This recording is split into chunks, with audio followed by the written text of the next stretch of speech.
يمكن أن يكون الشخص النرجسي كتوم في بعض الحالات.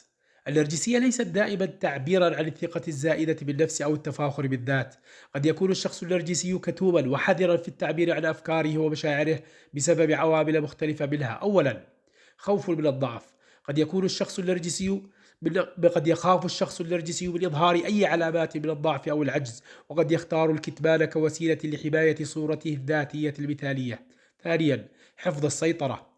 يمكن أن يرى الشخص النرجسي في الكتمان وسيلة للحفاظ على السيطرة على الوضع وعدم السماح للآخرين بالدخول في مجال حياته الخاص. ثالثا، خوف من الانتقاد.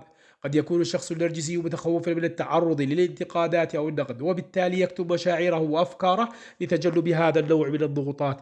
رابعا، التكتم للحفاظ على الغموض.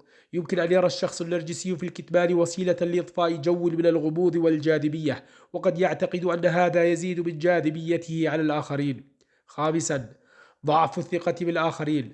قد يكون الشخص النرجسي كتوما بسبب عدم الثقة الكافية في الآخرين، وقد يرى أن الكتمان هو الوسيلة الأمثل لحماية نفسه. تلك هي الأسباب قد تكون جزءا من نمط السلوك النرجسي، والذي يمكن أن يظهر بشكل متنوع باعتماد العديد من العوامل الخارجية والداخلية.